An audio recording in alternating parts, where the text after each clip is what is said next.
Here we go. It's another DC Sports Huddle.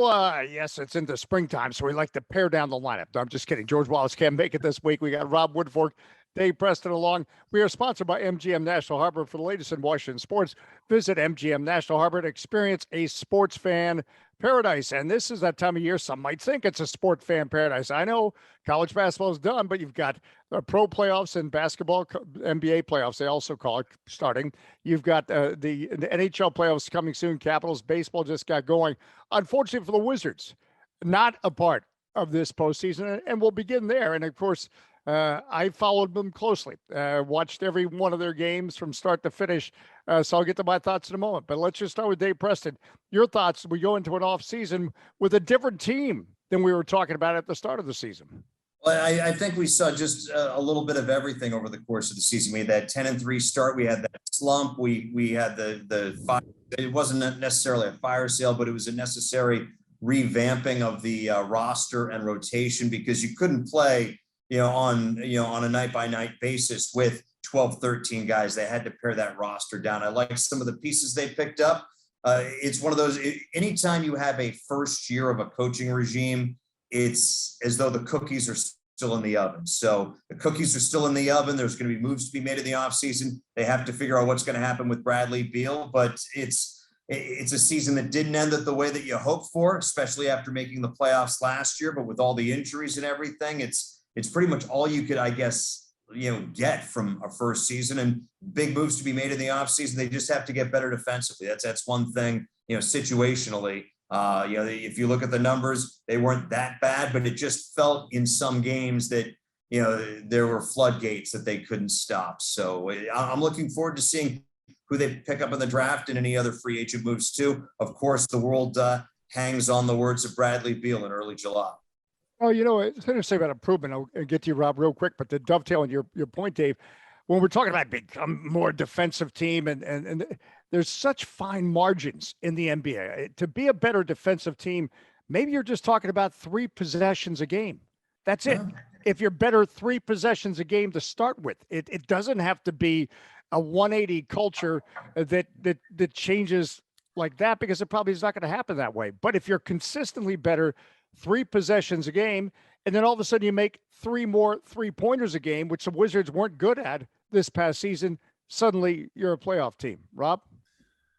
Yeah, I think the thing that was really unnerving for me was the propensity for which they blew those big leads. I mean, the 35-point lead against the Clippers, and they had at least 2 other games in which they had 25-point leads or more and ended up blowing them. So that was something that kind of gave me pause, because that's just like a systematic breakdown for an extended period of time. That's not just one bad quarter; those are bad halves, and that was the thing that was kind of unnerving for me to see them. They would either start games really well and then have a bad second half, or they would have, or vice versa. And it was just like they just couldn't put together 48 minutes, it seemed like, for a consistent enough basis for them to even stay relevant in the playoff conversation. But I have a risky proposition that I think would help the team, because the thing is, whenever they've made these big trades to try to address certain positions, they end up having to give up some of the young players that they've developed in order to acquire some of those guys. So I look to free agency, I look to the draft in order, and I think point guard is the thing everybody's been kind of pointing at as a big fix for them. Obviously, we need to see Bradley Beal re-signed. I'm going to take for granted that that's going to happen. I think that they're going to end up keeping Kristaps Porzingis a long term. So if you're going for a point guard, I think you go for Victor Oladipo. You try and bring home bring him back home.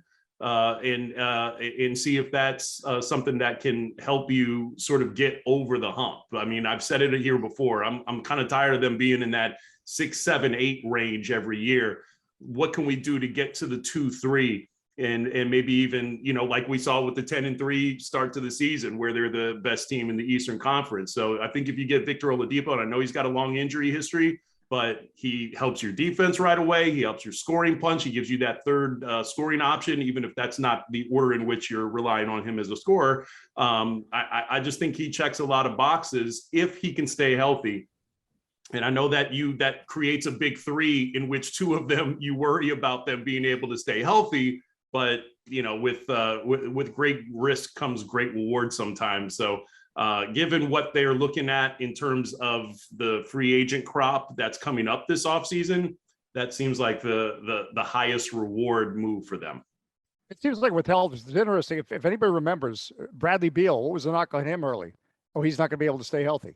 Right. Well, he has now. And so I think that the lesson there is that, yeah, you go ahead and take a shot at maybe a Victor Oladipo, because you cannot predict a person's future health based on their past, unless that injury is such that it's going to linger and bring them down, a la the question marks that surrounded John Wall. I always point to Richard Hamilton as an example. Rip Hamilton, many thought, you know what, he's not going to last very long in this league. He seems like he's 160 pounds, dripping wet. And look what happened. So you cannot predict. And that's why, as I watch Kristaps Porzingis for the final 17 games, he does not look like a guy that's going to break down. Now, that's just me watching with the naked eye. I'm not a doctor. I'm not a trainer. But the past health of somebody, I don't think if you're making a move in the NBA or any league, that necessarily should dictate what you do, unless there's some information that injury is going to dog them for the rest of their career. Because as hard as these guys, and you all have been up close, as hard as they play, and that hardwood's real hardwood, and as fast and hard as they play, it's a wonder they're all not injured. Because I get it, it's not like football or contact game, but they go at it with such a passion that it's a wonder that they're not injured. But I also think this league is about fit and opportunity. And obviously, I was bought in. I think everybody was bought in. Spencer Dinwiddie. Why wouldn't that work? Montrezl Harrell, the combination, it did work for a while, 10-3. It obviously wasn't working. And that's when you have to make a determination, is this or not working? That's why they make the trades. The Lakers should have worked. Russell Westbrook, I watched him for a whole season. He's a great player, a great competitor. God, I don't know with that situation out there, but I just know that somehow a team with LeBron James is not in the playoffs. So it is about fit and opportunity, the right mix. The group they seem to have down the stretch, that seems like the right mix. Some of those blown leads you were talking about happened under the previous players' watch, a la the most dramatic game, the Clippers. It's a team that has some exciting young pieces in a Denny Avdia, in a Rui Hachimura, and Corey Kispert. Corey Kispert, they thought, well, let's see what kind of go-go uniform he'll work out, because they didn't think he'd get a lot of minutes. Next thing you know, you discover you have this guy that's more than just a shooter. He's a basketball player. He ends up starting 30-plus games.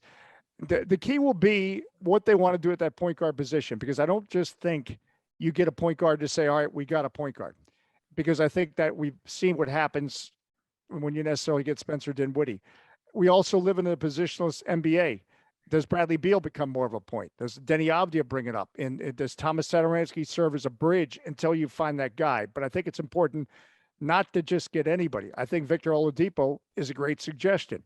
It's going to be an interesting offseason, because if you look, it does center around that position. You look everywhere else on their roster, they've got depth and versatility on that roster. And when I say versatility, I mean also some experience and some young players, and that's a nice mix. Yeah. And I think, looking, big picture along those lines, I think next year, and who knows what they'll, do over the next, 6 months, but perimeter play is king in the 21st century. And it's, when they were, Wizards were 26th in the NBA in shooting the three, 21st in defending the three. That's how teams make runs against you, when they're able to hit three after three. And when you're not able to successfully make your perimeter game dangerous, it's akin in baseball to not taking the extra base. You have to work that much harder to get your points. And even though you might be efficient, you might not be as effective. So moving forward, this team's got to come out next season much better on the perimeter on both ends of the floor if they're going to want to contend for a playoff berth. I think the Rui factor is a key factor. I will give him credit that I've never seen a player basically join a team mid-season, which he did, and actually perform as well as he did, because the NBA season is a fast-moving train. Usually you can't just jump on. But I think he is such an intriguing player because he started to show some flashes that he can use his strength and body inside, but he's making the three on a consistent basis. And that gets back to Kyle Kuzma's thesis back in November, December. He basically said then, look, if the Wizards would just shoot the league average in 3 points, they'd be in a better situation. Yeah. Not that you live and die by the 3-point percentage, but when you look at your 3-point percentage and you're in the Oklahoma City, Detroit neighborhood, the season's probably not going to end well. No, and they were shooting like it felt like they were in one of those shooting slumps that teams tend to go through and then they come out of, and they just never came out of the shooting slump. It was like they were consistently like 27%, 30% on a good night. So yeah, and I mean, just to go back to my Oladipo suggestion, I mean, when last we saw him play, he was knocking down a career high above 40% from 3-point range. So not only does he give you perimeter shooting, but he also gives you the perimeter defense that the Wizards so sorely lacked over the course of this year. And also, and this was another part to it that I mentioned, was just, you don't have to give up a Rui Hachimura in that trade. You don't have to give up a Denny Avdia in that trade. You don't have to give up a Corey Kispert in that trade, because it's not a trade. It's a free agent signing. So I want to see them hold on to some of those younger pieces, develop those guys. And hell, maybe one of those guys ends up being one of the big three for the Wizards down the line. You never know. No, I still hold to what the ESPN analyst said on draft night, that he believes Denny Avdia is going to be the steal in the draft. If you look at what he does defensively against the Giannis's, et cetera, he gets it done. He's a young player that's been playing those professionally since he's 16. Now we're seeing his aggression on offense, his ability to get N1s. He wants that contact. The only knock on him right now is he's got to stop reffing the game as well. And as Tommy Shepard even said, what's the line? The box score indicts, the video convicts. And he's starting to realize that, well, maybe that was a foul. And I think it's also exciting that he's become a rapper and he calls himself the Big Dreidel. So, I mean, there's also something that I think that we got to hang on to DC. But I don't want to see this group, this trio we mentioned of young players, one of them developing with another team, because I really like all three. If we can hang on to all three, I really think we have something. Corey Kispert's a smart basketball player. I don't know how many possessions he bailed out with good cuts. Forget 3-point shooting. He's going to be able to do that on a consistent basis. But he was a smart basketball player. We just mentioned Denny Avdia. Rui Hachimura, as I said, and intriguing. These are 3 consecutive draft picks that the Wizards hit on. And I think it's important. Let's hopefully get everybody healthy, get everybody in the right spots entering next season. It's tough to, as you mentioned, with Rui Hachimura not being available until midseason. It's tough to make a playoff run when you have so many different pieces that you're moving in and moving out and things of that vein. Hopefully next time at the trade deadline, they'll just be doing some minor tweaking to the roster or rotation and not doing a major overhaul that they did this past winter. But the Porzingis move was huge. If he and Beal and Kuzma can all stay healthy and the young guys can come along, hopefully we'll have a much better story next year, because this is a basketball town. And even though I cover college hoops, this is also a pro basketball town. And when the Wizards have been playing into late April and into May, this is a fun place to cover the NBA and the Wiz in particular. And we had a couple of gift seasons where, they came up short against Boston and Atlanta in the conference semifinals, but those were fun runs. And hopefully we can have runs into May with this new crew, with this new regime. And also just remember what it was when the Capitals won it all. I mean, but people flooding the streets around Capital One Arena and all of that. I mean, just imagine how big that would be for the Wizards, because as you said, this is a basketball town that hasn't had a reason to rally around the basketball team in many, many years. Well, and I'm old enough to remember as the celebration of 1978. I got my first kiss that night at a middle school dance. But I rather would have stayed and watched the rest of the victory celebration. But what it You did. see, I only go back to McFilthy and McNasty. As I go back, Mahart and Rule in those days. Yeah, 1979, 78 rather. Again, it was an incredible time in the city, and we do have a big three developing in Porzingis, Beal, and Kuzma. By the way, I think he showed that this year. And again, mark my words, Bradley Beal will sign with the Wizards. First of all, that's not that shocking a statement because the Wizards can pay him more money than anyone else. But I remember seeing Bradley outside the Brooklyn locker room in Brooklyn, a victory before. After the Wizards beat the Nets in Brooklyn. He didn't have to be there and do that. I've seen him time and time again.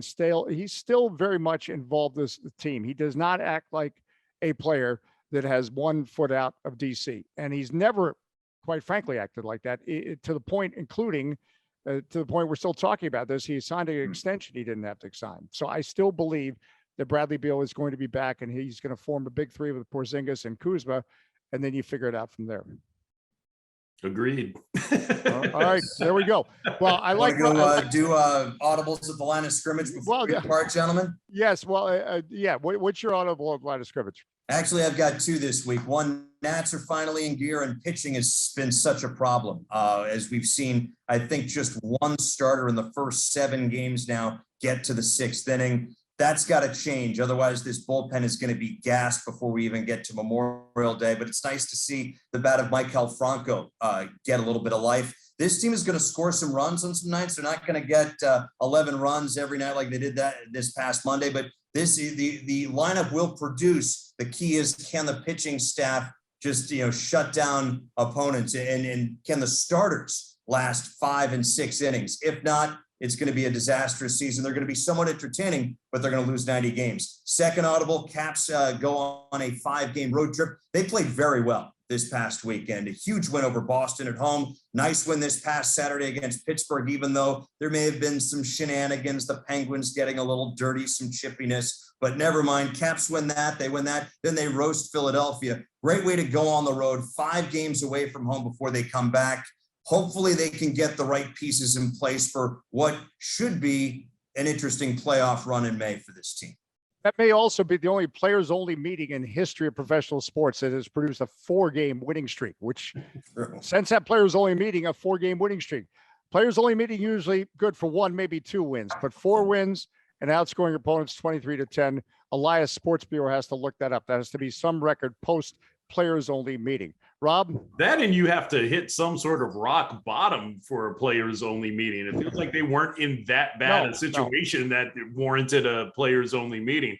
I love that Juan Soto is the fastest player to 100 home runs. I think that dude is a star in the making, and I think he's really going to have a breakout 2022 season. And he's going to earn himself a lot of money, be it from the Lerners or whoever owns the Nationals when that time comes. Also, I would be remiss if we didn't mention the tragic and stunning passing of Dwayne Haskins down in Florida. Obviously, we've had many discussions about him, not all positive, but I think it's important to remember that these athletes aren't just these avatars that we're talking about in a vacuum. They're actually people. And there were a couple of reports that were a little less than sensitive in the immediate aftermath of that. And apologies were, levied and all of that. So I think it's just important to remember that these are people too who have real problems and, real life issues that maybe sometimes lead to the acceleration or deceleration of on-field performance. But at the end of the day, let's just, be more thoughtful and mindful of that as it pertains to some of these athletes that we talk about. Well, I think with all these athletes, the fact that we're talking about it, we should respect the fact that we're even talking about them, that Right. they have the skill, that they are at that kind of level. So, Right. But then, if they don't succeed on whatever metric at any level, that should not be a part of their epitaph. It's not their life. Just like, I don't want some of my sportscasts to be the defining moments for me because I've not done well. So the point being is that we do need, all fans should respect all these athletes they pay to see, because none of them are trying not to do well. The problem is they're trying to do well, and guess what? The team they're playing against in whatever sport is also trying to do well, and that's not easy. So and there's and the difference between stars and guys who are at the end of the bench. I mean, it's marginal. It's not as wide a gulf as you think. I mean, we play these video games that come with like ratings attached to players, and it's just like the worst guy on such and such team is not, 50 points worse than the best guy on the team. So it's just like, the worst player in the NBA would take you on the playground and just school you. It's just like people forget that sometimes. A guy who's quote unquote trash is a guy who's like one of the top 1% players in the world. Yeah, I mean, well, the NBA's case, I always say there's billions of players on this planet, and there's only 450 NBA players. So do the math on that. And really, this is what I was just talking about. In some case, I get it. There's cases that, all right, this guy's LeBron and that guy is whoever. But in many cases, it's just like we were talking about with the game. At this level, it's such fine margins. It's that guy starting because you know what? He can make decisions 2 seconds faster than that guy. It's that fine a margin. It's like we were talking about, you're a better team because you make 3 more 3-pointers a game. You're a better team because you shut down 3 possessions a game. I'm using basketball as the point. So it's fine margins that we should respect everybody. And along those lines of respect, I'm wearing this shirt because I just got back from an unsold school unveiling of the renovation that they're doing. And I think it's important that all athletes now, and we continue to celebrate, because a lot of them are doing it. But this is something Wes Unseld did when guys didn't make a lot of money. But in 1978, his wife, Connie, had a vision for a school in an underserved area of Baltimore. I was there today. That school is still going strong. And this is how you're going to change the future of people, especially in these underserved areas where they become the next doctor or lawyer or business entrepreneur, and they come back and they change that neighborhood. And there's foundations that are now working with athletes. I was talking to somebody there, they're working with Kevin Durant, who wants to go back and change the school that he was at, or go right down the list. So I think we as a media should celebrate more of this. And the Unsold School is past 40 years, and they're still going. I don't want to say strong. They're trying to get students back in post-pandemic. There's struggles and challenges, but this is how we change the world, by teaching kids at a young age. That's right. On that, but I believe that with all the passion. 100% agree. Yeah. No, I believe that with all the passion. We can do X, Y, and Z, but when schools are bastions of safety for some of these kids, if we give them the right environment, encourage them, and show them that, you know what, we want you to learn because we need you to take over this world, we're going to reach some kids, but we got to reach them young before we've lost them to something else. And there's a lot of people who don't understand that, because they have received privilege and they've been able to move, down the line, that it's difficult for some people to grasp the concept that what happens to you as a child will set a course for the rest of your life. So you make a left turn when you should have made a right at age 8, that changes the trajectory of your life. And so, I love to hear about a school like this. I love to hear about some of these other establishments that are creating the opportunity for youth to, ascend to more prominent roles within society that would not be afforded them otherwise. Those are the kinds of things that we absolutely need, not just today's world, but just point blank. No. And we talk about leveling the playing field, but the classroom needs to be leveled. And that's what schools like this do, provide the resources. So there we go. We've solved the world's problems once again, but appreciate the time. Dave Preston to jump doing Sportscast. We always appreciate your time with us on the Huddle. It's sponsored by MGM National Harbor. For the latest in Washington sports, visit MGM National Harbor and experience a sports fan paradise. Break.